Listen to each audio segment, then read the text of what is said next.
നിങ്ങൾ ചാറ്റ് കാണും. ദേ കിച്ചൂസാൻ full കാണാവോ chat? ഇതാണ്ടേ എൻ്റെ ചാറ്റ് കാണിച്ചുകൊണ്ടാണ് ഞാനിത് പുറത്ത് വിട്ടത് കേട്ടോ, അല്ലെങ്കിൽ ഞാൻ ഒരിക്കലും വിടത്തില്ലായിരുന്നു മോനെ. വേണ്ടേ കിച്ചു ഞാൻ തമ്മിലുള്ള ചാറ്റാണ്, സബ്സ്ക്രിപ്ഷന്റെ കാര്യമാണ്. അപ്പൊ എന്റെ പൊന്നു കുഞ്ഞു മോനെ കിച്ചു, നീ സമ്മതിച്ചുകൊണ്ടാണ് അമ്മ ഇത് ചെയ്തത്. പിന്നെ മോൻ ഗുഡെന്ന് പറഞ്ഞുകൊണ്ടാണ് മോൻ അന്ന് എന്നോട് പറയാനേ അമ്മേ അത് വേണം. നമസ്കാരം. ഒരു ഇടവേളയ്ക്ക് ശേഷം നമ്മുടെ കിച്ചു സുധിയും അതുപോലെ തന്നെ രേണു സുധിയും തമ്മിൽ കോർത്തിരിക്കുകയാണ്.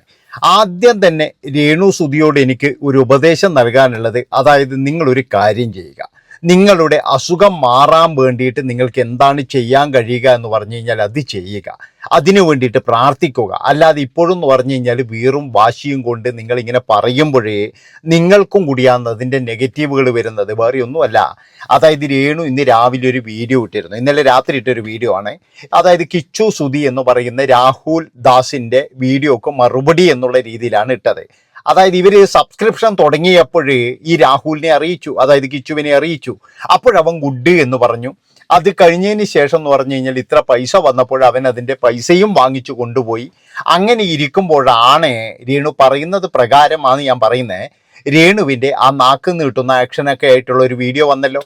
ആ വീഡിയോ വന്നപ്പോഴേ ഈ ചെറുക്കൻ പറഞ്ഞു, അതായത് ഇത് വേണ്ട, ഇത് ചെയ്യണ്ട എന്ന ചെറുക്കൻ പറഞ്ഞു.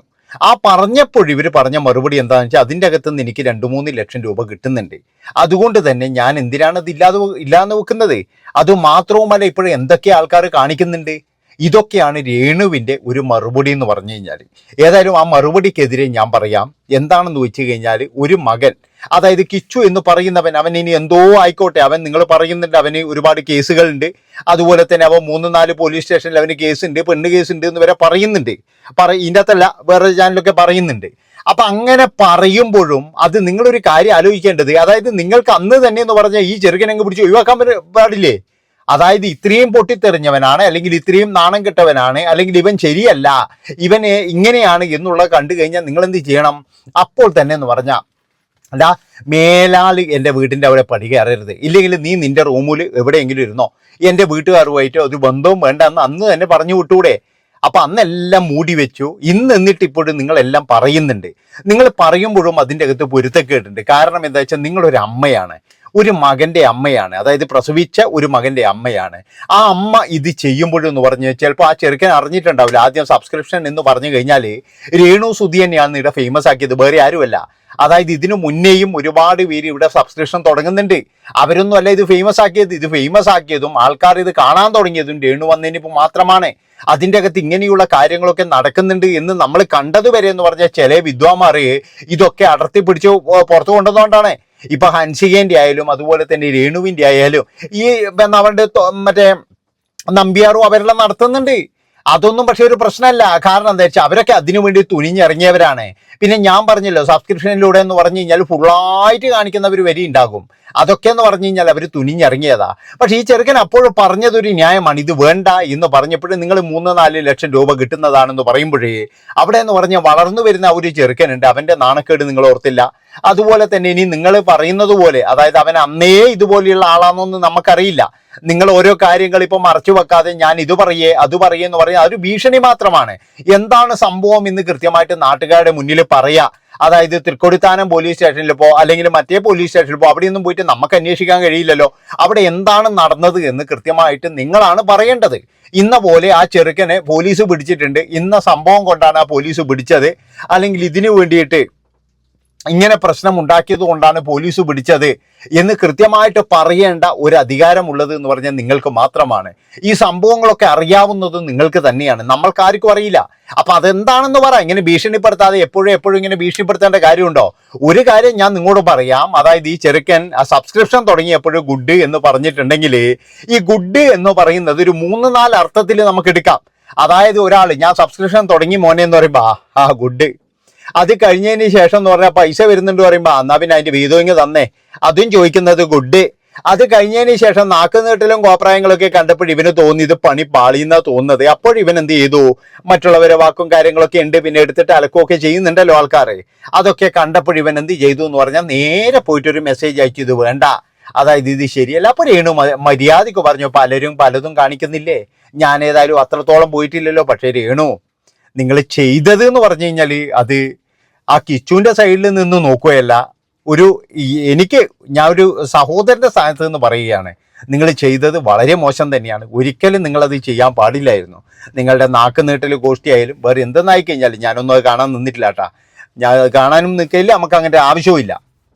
എന്തൊക്കെ ആയിക്കഴിഞ്ഞാലും അത് ഒരിക്കലും അത് ന്യായീകരിക്കാൻ കഴിയുന്നതല്ല. അതാണ് പറയുന്നത്, അതാണ് മനസ്സിലാക്കേണ്ടത്. അത് ന്യായീകരിക്കാൻ പറ്റൂല. അത് ന്യായീകരിക്കാൻ ഇനി എന്താ പറയേണ്ടത്, നമ്മൾ എത്രത്തോളം ഇതായി കഴിഞ്ഞാൽ അത് ന്യായീകരിക്കാൻ പറ്റൂല.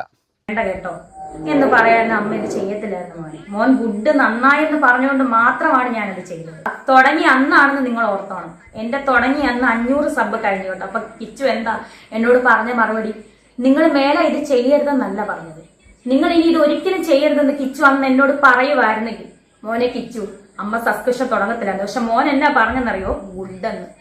അതിനുശേഷം ഞാൻ പറഞ്ഞ 600 കഴിഞ്ഞു, 150 രൂപയാണ്. അപ്പൊ കിച്ചു പറയാ 150.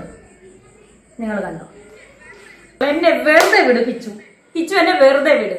പിന്നെ നമുക്ക് രണ്ടുപേർക്കും അറിയുന്ന പല കാര്യങ്ങളുണ്ട് അല്ലെ കിച്ചു, ഫ്യൂച്ചർ വരെ ബാധിക്കുന്ന കാര്യങ്ങളുണ്ട്. സോ അതെന്നെ കൊണ്ട് പറയിപ്പിക്കരുത് കിച്ചു. എന്റെ കുഞ്ഞ് നിന്നെ ചേട്ടനായിട്ട് കണ്ടുപോയി, ഇനി എന്നെ കൊണ്ടൊന്നും പറയിപ്പിക്കരുത് കിച്ചു. ഞാൻ ക്യാൻസർ വന്ന് ഇനി ഞാൻ മരിച്ചാൽ പോലും എനിക്ക് നീ ഒന്നും ചെയ്യണ്ട. എന്റെ ഋതപ്പൻ, എന്റെ കുഞ്ഞ്, ഞാൻ പ്രസവിച്ച എന്റെ ഒരേ ഒരു കുഞ്ഞ്, നിന്നെ ഞാൻ ആ ഋതപ്പനേക്കാൾ കൂടുതൽ ഞാൻ സ്നേഹിച്ചു. നിന്നെ ഞാൻ ഋതപ്പനേക്കാൾ കൂടുതൽ ഞാൻ നിനക്ക് എന്റെ സബ്സ്ക്രിപ്ഷൻ കിട്ടിയ പൈസ വരെ ഞാൻ നിനക്ക് തന്നു. ഒരുപാട് പൈസകൾ ഞാൻ ഉറക്കമടിച്ച്, ഞാൻ ആൽബങ്ങൾ ചെയ്തത്, ഞാൻ ഉറക്കമടിച്ച് ഗൾഫിൽ പോയി പ്രമോഷൻ ചെയ്തത് എല്ലാം ഞാൻ നിനക്ക് അതിൽ നിന്ന് ഒരു ഓഹരി ഞാൻ നിനക്ക് തന്നിട്ടുണ്ട്. നീ അതെല്ലാം വാങ്ങിച്ചിട്ടുണ്ട്. ആ ചാറ്റുകളെല്ലാം എൻ്റെ കയ്യിലുണ്ട്. പക്ഷെ ഞാൻ കാണിക്കത്തില്ല കിച്ചു. നീ അല്ല ഞാൻ, നിന്റെ അമ്മ സ്വന്തം പെറ്ററളെ നിന്നെ ഇട്ടിട്ട് പോയതൊട്ടുള്ള 1.5 വയസ്സുള്ള ഒട്ട കഥകൾ വരെ എന്നോട് നീ പറഞ്ഞു വെച്ചു. കൊല്ലത്തെ വീട്ടിൽ വെച്ച് നീ ചെറുപ്പത്തിൽ അനുഭവിച്ച കാര്യങ്ങൾ വരെ നീ എന്നോട് പറഞ്ഞിട്ടുണ്ട്. രാഹുൽ ദാസിനെ പറ്റി, എന്നെ പറ്റി പറയുന്നല്ലോ സബ്സ്ക്രിപ്ഷൻ. ഞാൻ സബ്സ്ക്രിപ്ഷൻ അല്ലേ തുടങ്ങിയുള്ളൂ നിയമപരമായിട്ട്. നിയമവിരുദ്ധമായിട്ട് ഞാനൊന്നും ചെയ്തിട്ടില്ലല്ലോ. കിച്ചു, നീ ഇപ്പോഴല്ലേ 1 വർഷമായിട്ടല്ലേ നീ ഇപ്പം സ്വന്തം കാര്യം നിൽക്കാൻ തുടങ്ങിയ കാര്യങ്ങളൊക്കെ. ഇതിനു മുന്നേ ഒരു രാഹുൽ ദാസ് ഉണ്ടായിരുന്നു. ചിങ്ങവനം ഭാഗം, കൊല്ലാട് ഭാഗം, അതുപോലെ ഈ പൊങ്ങന്താനം, ഈ Thrikkodithanam police station, Vakathanam police station ഒന്ന് തിരക്കി നോക്ക് രാഹുൽദാസിനെ പറ്റി. അറിയാനുള്ളവരോടാണ് ഞാൻ പറയുന്നത്. എന്നെ കുറ്റപ്പെടുത്തുന്നവരെ. എന്തായാലും രേണുസുതി അങ്ങനെ ഒരു നിയമവിരുദ്ധമായിട്ടൊന്നും ഞാൻ ചെയ്തിട്ടില്ല. ഇതിനകത്തൊന്ന് എഴുന്നേറ്റ് വന്നേ പറ്റത്തുള്ളൂ എന്റെ ഋതപ്പന് വേണ്ടിയിട്ട്. നിനക്ക് ആ കുഞ്ഞിനോട് ഒരു തൊള്ളി സ്നേഹം ഉണ്ടായിരുന്നെങ്കിൽ, നീ ഇത്രയും വരുമാനം നിനക്ക് കിട്ടുന്നുണ്ടല്ലോ, നീ 1 രൂപയ്ക്ക് ഒരു മുട്ടായി നീ അവന് മേടിച്ചു കൊടുക്കും. നിന്റെ അനിയനല്ലേ, എനിക്കൊന്നും വേണ്ട കിച്ചു നിന്റെ. ഞാൻ നിനക്ക് തന്നിട്ടേ ഉള്ളു പൈസ, അതിന് കണക്ക് പറഞ്ഞല്ല. അബദ്ധ ഘട്ടങ്ങളിൽ പോലും ഞാരുമില്ലായിരുന്നു. ഈ അമ്മയും നീ കുറ്റം പറഞ്ഞ നിന്റെ അളിയനും ചേച്ചിയൊക്കെ ഉള്ളായിരുന്നു. ഓരോ കുറ്റത്തിന് പോലീസ് സ്റ്റേഷൻ വരെ കയറി ഇറങ്ങി ഞാനായിരുന്നു. എനിക്ക് ഒരു സ്നേഹവും എനിക്ക് തരണ്ട, എന്നെ വന്ന് കാണണ്ട, ആരുടെ വിഷമം തീർക്കാൻ എന്നെ വന്ന് കാണും. ഇന്ന് വരെ കണ്ടുമില്ല, വിളിച്ചുമില്ല, മിണ്ടിയില്ലല്ലോ. വേണ്ട, ഇനി ഇത് വേണ്ട.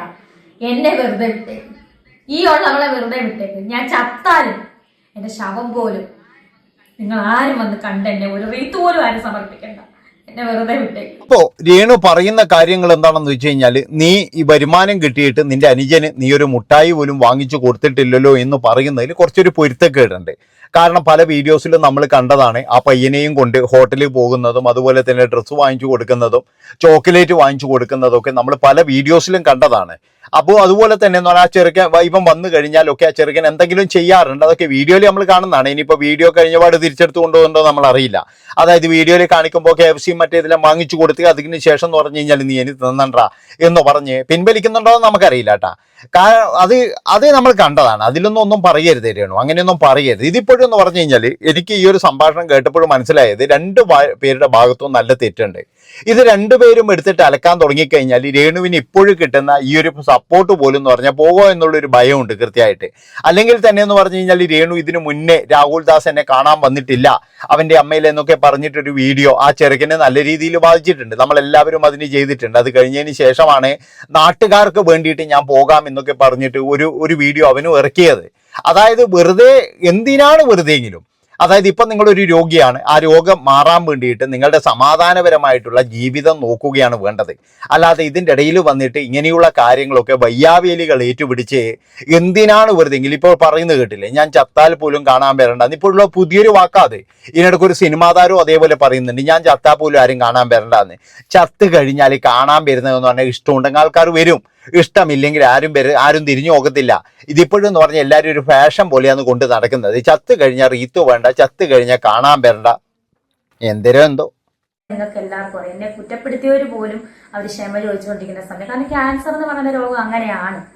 അപ്പം ആ സമയത്ത് ഈ ഇത്രയും നാളുമായിട്ട് മിണ്ടാതിരുന്ന കിച്ചു എന്ന രാഹുൽ ഇപ്പൊ ഒരു വീഡിയോ ആയിട്ട് മുന്നോട്ട് ഇറങ്ങിയിരിക്കുന്നു. സബ്സ്ക്രിപ്ഷൻ കൊണ്ടാണ് അമ്മയെ വെറുത്തന്നോ എന്നൊക്കെ പറഞ്ഞു. ഞാനൊരു കാര്യം പറയട്ടെ, ഞാൻ എന്റെ ജീവിതത്തിൽ എന്ത് തുടങ്ങിയാലും കിച്ചുവിനെ പരിചയപ്പെട്ടതിനെ തുടർന്ന്, എന്ത് സുചേട്ടൻ മരിച്ചതിനെ തുടർന്ന് എന്ത് തുടങ്ങിയാലും ഞാനത് കിച്ചുവിനെ അറിയിച്ചുകൊണ്ടാണ് ഞാൻ ചെയ്യുന്നത്. തെളിവുണ്ട് എൻ്റെ കയ്യിൽ, ഞാൻ നിങ്ങളെ കാണിക്കാം. കിച്ചു എന്തായാലും എന്റെ ചാറ്റ് പുറത്ത് വിട്ടല്ലോ, അപ്പൊ പിന്നെ എനിക്കും പറയണമല്ലോ, പറയേണ്ട കാര്യങ്ങൾ എനിക്കും പറയണം. ഞാൻ കിച്ചുവിനോട് പറഞ്ഞ സബ്സ്ക്രിപ്ഷന്റെ ചാറ്റ് മാത്രമേ ഞാൻ കാണിക്കുന്നുള്ളൂ. കാരണം എന്നെ പറ്റി അതാണല്ലോ പറഞ്ഞത്, സബ്സ്ക്രിപ്ഷൻ ആണല്ലോ ഇപ്പം മെയിൻ പ്രശ്നമായിട്ട് ഇപ്പൊ പറഞ്ഞത്. അപ്പൊ ആ സബ്സ്ക്രിപ്ഷന്റെ ചാറ്റ് മാത്രം ഞാൻ കാണിക്കാം.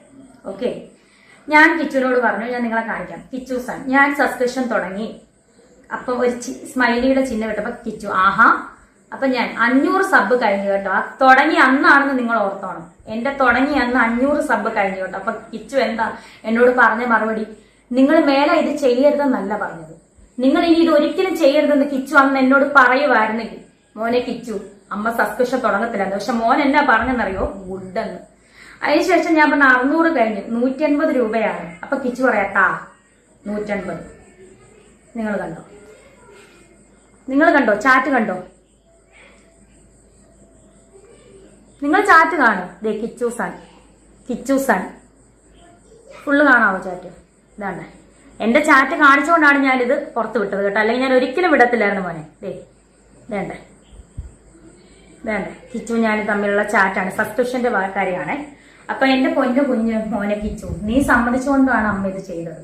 പിന്നെ മോൻ ഗുഡെന്ന് പറഞ്ഞുകൊണ്ടാണ്, മോൻ അന്ന് എന്നോട് പറയായിരുന്നേ അമ്മേ അത് വേണ്ട കേട്ടോ എന്ന് പറയാൻ അമ്മ ഇത് ചെയ്യത്തില്ലായിരുന്നു മോനെ. മോൻ ഗുഡ് നന്നായെന്ന് പറഞ്ഞുകൊണ്ട് മാത്രമാണ് ഞാനത് ചെയ്തത്. പിന്നെ നാക്കിന്റെ വീഡിയോ നിങ്ങൾക്കറിയാം, ലൈവ് വീഡിയോ വന്നപ്പം കിച്ചു എന്നോട് സംസാരിച്ചു. അപ്പോഴാണ് കിച്ചു എന്നോട് ഇത് സംസാരിക്കുന്നത്. അത്രയും നാളുമായിട്ട് കിച്ചു എന്നോട് ഇത് സംസാരിച്ചിട്ടില്ലായിരുന്നു. അങ്ങനെ സംസാരിച്ചപ്പം ഞാൻ എന്താ പറഞ്ഞത്, കിച്ചു എത്രയോ പേര് ഓരോന്ന് ചെയ്യുന്നു, അവർക്കൊന്നും ഇല്ലാത്ത പ്രശ്നമാണോ എനിക്ക് പൈസ കിട്ടുന്നുണ്ടല്ലോ കിച്ചു, 2.5 ലക്ഷം രൂപ കിട്ടുന്നുണ്ടല്ലോ, അന്നത്തെ കാര്യം കേട്ടോ, നിങ്ങൾക്ക് കിട്ടുന്നുണ്ടല്ലോ. അല്ല, ഇതില് ഞാൻ രേണുവിന്റെ ഭാഗത്താണ്. കാരണം എന്താണെന്ന് വെച്ച് കഴിഞ്ഞാൽ എന്തിനു വേണ്ടിയിട്ടാണ് ഇപ്പോൾ കിച്ചു ആ വീഡിയോ ചെയ്തത് എന്ന് മനസ്സിലാകുന്നില്ല. അതായത് ഞാൻ പറഞ്ഞല്ലോ, ഇപ്പോൾ എല്ലാവർക്കും അറിയുന്ന കാര്യം തന്നെയാണ്. പിന്നെ കിച്ചു ഇത് ആരെയാണ് ബോധിപ്പിക്കാൻ ശ്രമിക്കുന്നത്, താൻ ശരിയാണെങ്കിൽ മാത്രം എന്ന് പറഞ്ഞു കഴിഞ്ഞാൽ എന്ത് വേണമെങ്കിലും പറയാം, അല്ലെങ്കിൽ പിന്നെ പറയണം എന്താണ് പോലീസ് സ്റ്റേഷനിലെ സംഭവം എന്താണെന്ന് നമുക്ക് ആർക്കും അറിയില്ല. ആ സംഭവത്തെ പറ്റി അറിഞ്ഞാൽ മാത്രമേ നമുക്ക് അതിനെ പറ്റിയിട്ട് അഭിപ്രായം പറയാൻ കഴിയുള്ളൂ. ഇപ്പോഴെന്ന് പറഞ്ഞു കഴിഞ്ഞാൽ രേണു പറയുന്ന ഒരു ആരോപണം മാത്രമാണ്. 3-4 പോലീസ് സ്റ്റേഷനിൽ പല സംഭവങ്ങളും ഉണ്ട്. അത് മാത്രവുമല്ല എൻ്റെ മകൻ്റെ ചേട്ടനായി പോയി നീ എന്നുള്ള തരത്തിലാകുമ്പോൾ അതുപോലെയുള്ള എന്തോ ഒരു നാണം കെട്ട ഒരു ഏടാകൂട പരിപാടി ഇതിൻ്റെ ഇടയിൽ നടന്നിട്ടുണ്ട്. അതുപോലെ തന്നെ എന്ന് പറഞ്ഞാൽ കൊല്ലത്ത് നടന്ന ചില കാര്യങ്ങളെ പറ്റിയിട്ട് അതൊന്നും നമുക്ക് പുത്തരിയൊന്നും അല്ല. ഈ ചെറുക്കനെ ഇപ്പോഴും തലയിൽ വെച്ച് കൊണ്ടു നടക്കുന്ന ആൾക്കാർ മുഴുവൻ പണ്ട് എന്ന് പറഞ്ഞു കഴിഞ്ഞാൽ കണ്ടാൽ തിരിഞ്ഞു നോക്കാത്ത ഒരു വ്യക്തിയാണ്. കൊല്ലസൂതി ഉണ്ടെങ്കിൽ ഇന്നിവനെ ഓടിച്ചിട്ട് ഇതാക്കിയേനെ. കാരണം എന്താ വെച്ചാൽ പണ്ട് തിരിഞ്ഞു നോക്കാതെ ഭയങ്കരമായിട്ടുള്ള ബന്ധുക്കൾ മുഴുവൻ ഇപ്പോഴും കുറച്ച് പൈസയും കാര്യങ്ങളൊക്കെ കണ്ടപ്പോഴേ ഇവൻ്റെ കൂടെ ഇങ്ങോട്ട് പോകുന്നു എന്നാണ് എനിക്ക് മനസ്സിലായിട്ടുള്ളത്. അല്ലാതെ എന്ന് പറഞ്ഞു കഴിഞ്ഞാൽ ഇതിലൊന്നും വലിയ ഒരു കാര്യവുമില്ല. ആ ചെറുക്കൻ്റെ കൂടെ ഇപ്പം നല്ല ആൾക്കാരുണ്ട്, എന്താ നല്ല രീതിയിൽ പൈസ കിട്ടുന്നുണ്ട്, അതാണ്, വേറെ ഒന്നുമല്ല. പറയുന്നല്ലോ സബ്സ്ക്രിപ്ഷൻ, ഞാൻ സബ്സ്ക്രിപ്ഷൻ അല്ലേ തുടങ്ങിയുള്ളൂ നിയമപരമായിട്ട്, നിയമവിരുദ്ധമായിട്ട് ഞാനൊന്നും ചെയ്തിട്ടില്ലല്ലോ. കിച്ചു നീ ഇപ്പോഴല്ലേ 1 വർഷമായിട്ടല്ലേ നീ ഇപ്പം സ്വന്തം കാര്യം നിൽക്കാൻ തുടങ്ങിയ കാര്യങ്ങളൊക്കെ. ഇതിനു മുന്നേ ഒരു രാഹുൽദാസ് ഉണ്ടായിരുന്നു, ചിങ്ങവനം ഭാഗം, കൊല്ലാട് ഭാഗം, അതുപോലെ ഈ പൊങ്ങന്താനം, ഈ Thrikkodithanam police station, Vakathanam police സ്റ്റേഷനിലൊന്ന് തിരക്കി നോക്ക് രാഹുൽദാസിനെ പറ്റി. അറിയാനുള്ളവരോടാണ് ഞാൻ പറയുന്നത്, എന്നെ കുറ്റപ്പെടുത്തുന്നവരെ. എന്തായാലും രേണുസുതി അങ്ങനെ ഒരു നിയമവിരുദ്ധമായിട്ടൊന്നും ഞാൻ ചെയ്തിട്ടില്ല. അങ്ങനെയുള്ളവർ കുറച്ചും കൂടെ അറിയണമെങ്കിൽ ആ പോലീസ് സ്റ്റേഷനിലോ അല്ലെങ്കിൽ ആ നാട്ടിലോ, കൊല്ലാട് നാട്ടിലോ ഒന്ന് കിച്ചുവിനെ പറ്റി, രാഹുൽദാസിനെ പറ്റി തിരക്കി നോക്ക്. അപ്പൊ എനിക്കതും പറയായിരുന്നല്ലോ രാഹുല്, കിച്ചു ഇനിയെങ്കിലും എന്നെ ഇനി അമ്മയെന്ന് വിളിച്ചില്ലേലും കുഴപ്പമില്ല, എന്നെ ഇനി ഉപദ്രവിക്കാതെ വിടുക. ഞാൻ നിന്നെ ദ്രോഹിക്കാൻ വരുന്നില്ല, എന്നെ ഉപദ്രവിക്കാതെ വിടുക. ഞാൻ ഒരു ക്യാൻസർ പേഷ്യന്റ് ആണ്. ഞാൻ നിങ്ങളുടെ കാല് പിടിച്ച് ഈ അമ്മ പറയാം, എന്റെ നെഞ്ചത്ത് അടിക്കാൻ പറ്റത്തില്ല, ടിക്ക് ലൈൻ കിടക്കുന്നതുകൊണ്ട് ഞാൻ അടിച്ചു കഴിഞ്ഞാൽ എനിക്ക് വേദനിക്കും. ഞാൻ കാല് പിടിച്ച് പറയുക, എന്നെ ഇനി ഇത് ഈ കിച്ചു എന്ന് പറയുന്നവനെ ചെറുപ്പകാലത്ത് നോക്കാൻ വേണ്ടിയിട്ട് ഒരു കുഞ്ഞുങ്ങളില്ല എന്ന് നമുക്ക് എല്ലാവർക്കും അറിയുന്ന കാര്യം തന്നെയാണ്. അന്നൊരു അപ്പച്ചിയും ഇല്ല, അപ്പച്ചനും ഇല്ല, മുത്തശ്ശിയും ഇല്ല, ഒരാളും ഇല്ല. 11 വയസ്സാണെങ്കിലും അവൻ ഒരു അമ്മയെ കിട്ടിയത് എന്ന് പറഞ്ഞ് എനിക്ക് തോന്നിയത് രേണുസുതി മാത്രമാണ്. ഇനി രേണുസുതി എന്തെങ്കിലും ആ ചെറുക്കനോട് കാണിച്ചിട്ടുണ്ടെങ്കിൽ തന്നെ എന്ന് പറഞ്ഞു കഴിഞ്ഞാൽ അതങ്ങ് ക്ഷമിച്ച് കളയുക, അത്രയേ ഉള്ളൂ. എന്തൊക്കെ ആയിക്കഴിഞ്ഞാലും ആ ഒരു എന്താ പറയണ്ടത് കുറച്ചെങ്കിലും ഒരു മാതൃസ്നേഹം കൊടുത്തത് രേണുസുതി തന്നെയാണല്ലോ. അതുമാത്രവുമല്ല, എന്തെങ്കിലും ഈ പയ്യന് കൊടുക്കണം എന്ന് തോന്നിയിട്ടുണ്ടെങ്കിൽ അവർക്ക് വേണമെങ്കിൽ കൊടുക്കാതിരിക്കാം. അവർക്ക് നീ പോടാ ചെറുക്കാം, നീ നിന്റെ പണി നോക്കടാ എന്ന് പറഞ്ഞിട്ട് വേണമെങ്കിൽ നിൽക്കാം. അതിനൊന്നും അവർ പോയിട്ടില്ല. അവർ കൃത്യമായിട്ടെന്ന് പറഞ്ഞാൽ ഈ പയ്യന് എന്ന് പറഞ്ഞ പൈസയും കാര്യങ്ങളൊക്കെ കൊടുത്തിട്ടുണ്ട്. അത് നമ്മളെല്ലാവരും കണ്ടതുമാണ്. ഇനി എന്തൊക്കെ നാട്ടുകാർക്ക് പലതും പറയാം, നാട്ടുകാർക്ക് നാക്കിന് എല്ലില്ല എന്ന് വെച്ചിട്ട് പലതും പറയാം. നാട്ടുകാർ പറയുന്നതൊന്നുമല്ല റിയാലിറ്റി എന്ന് പറഞ്ഞു കഴിഞ്ഞാൽ അനുഭവിക്കുന്നവരാണ്. പണ്ട് കലാവമണിന്റെ കഥ ഓർമ്മയുണ്ടെങ്കിൽ കലാവമണിന്റെ കഥ എങ്ങനെയാണെന്ന് വെച്ച് കഴിഞ്ഞാൽ കലാവമണി ആ ഒരു പാടി എന്ന് പറയുന്ന സ്ഥലത്ത് പോയിട്ട് 24 മണിക്കൂറും വെള്ളടിയും ഒരുപാട് കൂട്ടുകാരും കാര്യങ്ങളും ഇങ്ങനെയൊക്കെ ആകുമ്പോൾ വീട്ടുകാർ പറഞ്ഞു, മോനെ മണി നീ ഇത് ചെയ്യരുതടാന്ന് പറയുമ്പോൾ വീട്ടുകാർ മണിക്ക് ശത്രുവായി. നാട്ടുകാര് മതി, മണി പറഞ്ഞു എനിക്കെന്റെ കൂട്ടുകാർ മതി. അവസാനം ഏതോനാ ഉള്ളത്? ഇപ്പൊ മരിച്ചില്ലേ? മരിച്ചു കഴിഞ്ഞപ്പോഴിപ്പോ ആ കുടുംബത്തിന് ഏത് കൂട്ടുകാരനുള്ളത്? ഏതെങ്കിലും ഒരു കൂട്ടുകാരനൊന്ന് അന്വേഷിക്കുന്നുണ്ടോ? ഒരാൾ പോലും ഉണ്ടാവില്ല. അതുകൊണ്ടാണ് ഞാൻ പറയുന്നത്, കുടുംബം ഇന്നും കുടുംബം തന്നെയാണ്. ഈ രാഹുൽ ദാസിന് ഇനി എന്തെങ്കിലും സംഭവിച്ചിട്ട് അയാൾ ഒന്ന് കിടപ്പിലായി കഴിഞ്ഞാൽ ഒരു പക്ഷേ ആ ചെറുക്കനെ നോക്കാൻ വേണ്ടിയിട്ട് വരെ എന്ന് പറഞ്ഞാൽ ഈ രേണു എന്ന് പറയുന്ന ഈ പുള്ളി ഉണ്ടാവും, ഇവരുണ്ടാവും. പക്ഷെ നേരെ മറിച്ച് എന്ന് പറഞ്ഞു കഴിഞ്ഞാൽ പിന്നെ ഇപ്പോഴും വിശ്വസിച്ച് കൊണ്ട് നടക്കുന്ന ഒരാൾ പോലും കൂടെ ഉണ്ടാവും എന്ന് എനിക്ക് തോന്നുന്നില്ല. കാരണം അതാണ് മോനെ ബന്ധം. പണം ഉണ്ടെങ്കിൽ മാത്രം എല്ലാവർക്കും വേണം. പണ്ട് ചെറുപ്പകാലത്ത് കണ്ടുകൂടാത്ത ആൾക്കാരെ വരെ എന്ന് പറഞ്ഞു കഴിഞ്ഞാൽ പിന്നീട് എന്ന് പറഞ്ഞാൽ എടുത്ത് തലയിൽ വെക്കുന്ന നമ്മളെല്ലാം കണ്ടിട്ടുണ്ട്. എന്തുകൊണ്ടാ? അവർക്കൊക്കെ ഇച്ചിരി കാശും പണവും കാര്യങ്ങളൊക്കെ വന്നു. അതുകൊണ്ട് തന്നെ എന്ന് പറഞ്ഞു കഴിഞ്ഞാൽ അവരെ പിന്നീട് തലയിൽ വെക്കാൻ ആളുണ്ടായി. അതാണ് മനസ്സിലാക്കേണ്ടത്. ഏതായാലും ഇത്രയും പറഞ്ഞുകൊണ്ട് നിർത്തുകയാണ്. അടുത്ത വീഡിയോ ആയിട്ട് വരട്ടെ. ഇതൊന്നും തീരാനൊന്നും പോകുന്നില്ല. നന്ദി, നമസ്കാരം.